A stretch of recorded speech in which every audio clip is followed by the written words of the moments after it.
అంగన్వాడీ అక్క చెల్లెమ్మలను రాష్ట్ర వ్యాప్తంగా 1,10,000 మంది ఉన్నటువంటి అంగన్వాడీ అక్క చెల్లెమ్మలను ఆదుకోవాలని చంద్రన్న ప్రభుత్వం, కూటమి ప్రభుత్వం అధికారంలోకి వచ్చి ఈ 9 నెలల కాలంలోనే అంగన్వాడీల అభివృద్ధిని, సంక్షేమాన్ని 2 కళ్ళుగా తీసుకొని వారికి ఇచ్చినటువంటి హామీలను నెరవేర్చి ఏదైతే వారు పడుతున్న ఇబ్బందులను గమనించి ఆ దిశగా అడుగులు వేసినటువంటి ప్రభుత్వం ఈరోజు కూటమి ప్రభుత్వం.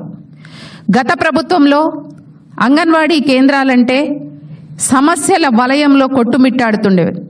చంద్రబాబు నాయుడు గారు హయాంలో, చంద్రబాబు నాయుడు గారు ముఖ్యమంత్రిగా 2014 to 19 కాలంలో అంగన్వాడీ సెంటర్స్ అంటే మనోవికాస కేంద్రాలుగా చక్కగా పిల్లలు అలాగే గర్భిణీలు ప్రతి ఒక్కరూ కూడా మంచి నాణ్యమైన ఫుడ్ గర్భిణీలకు పెట్టడం కానివ్వండి, పిల్లలకి మంచి పౌష్టికాహారాన్ని అందించే దానిలో, మంచి మౌలిక సదుపాయాలు ఇచ్చే దానిలో ముందుండేవి.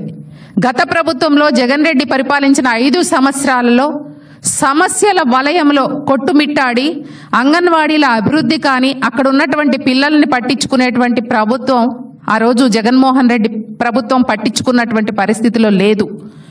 ఈరోజు చంద్రబాబు నాయుడు గారు అధికారంలోకి వచ్చి 9 నెలల కాలంలోనే ఏవైతే వారికి హామీలు ఇచ్చారో వారికి గ్రాడ్యుటీ అమలు చేస్తానంటాం కానివ్వండి, అలాగే వాళ్ళకి కొన్ని యాప్ల ద్వారా పని భారం ఏర్పడితే అవన్నీ కూడా సరిచేయటం కానివ్వండి, వేసవి సెలవులు కానివ్వండి, అలా ఏవైతే వారి యొక్క సమస్యలు సీఎం గారి దృష్టికి, అలాగే గౌరవ women and child welfare minister Sandhyarani గారి దృష్టికి తీసుకొచ్చిన మరుక్షణం మా మంత్రి గారు కానివ్వండి, అలాగే మా సీఎం గారు కానివ్వండి, అంగన్వాడీ సమస్యలను వెంటనే తీర్చినటువంటి ఘనత కూటమి ప్రభుత్వానికి. మరీ ముఖ్యంగా చూసినట్లయితే గత ప్రభుత్వంలో జగన్మోహన్ రెడ్డి ముఖ్యమంత్రిగా ఉన్నప్పుడు అసలు కన్సర్న్ డిపార్ట్మెంట్ మంత్రి గారికి అంగన్వాడీలు ఏ శాఖకు వస్తారు అని అడిగారు అంటే ఆ రోజు అంగన్వాడీల పట్ల ఆ ప్రభుత్వానికి కానీ, ఆ మంత్రి గారికి కానీ, ఆ ముఖ్యమంత్రి గారికి కానీ ఏ పార్టీ చిత్తశుద్ధి ఉందనేది ఆ రోజు అంగన్వాడీల అక్క చెల్లెమ్మలు అందరూ కూడా అనుకున్నటువంటి పరిస్థితి. ఏదైతే వచ్చిన ఈ 9 నెలల కాలంలోనే ఏదైనా ఎంతో కాలంగా వెయిట్ చేస్తున్నటువంటి గ్రాట్యుటీ అమలు చేయటం కానివ్వండి, గత ప్రభుత్వంలో సెంట్రల్ గవర్నమెంట్ మీద తోసేసి ఏదైతే మాటలు చెప్పారు తప్ప గ్రాట్యుటీని అమలు చేసినటువంటి పరిస్థితి లేదు.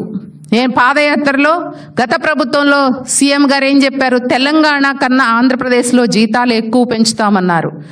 ఏదైతే చంద్రబాబు నాయుడు గారు పెంచినటువంటి జీతాలు 2014 to 19లో 4,200 ఉన్నటువంటి జీతాన్ని 10,500 వరకు తీసుకొచ్చినటువంటి ఘనత ఆనాటి సీఎం చంద్రబాబు నాయుడు గారిది. ప్రస్తుతం ఈరోజు వారి సమస్యలు పట్టించుకునేది కూడా ఈరోజు గౌరవ మా సీఎం చంద్రబాబు నాయుడు గారిది మాత్రమే.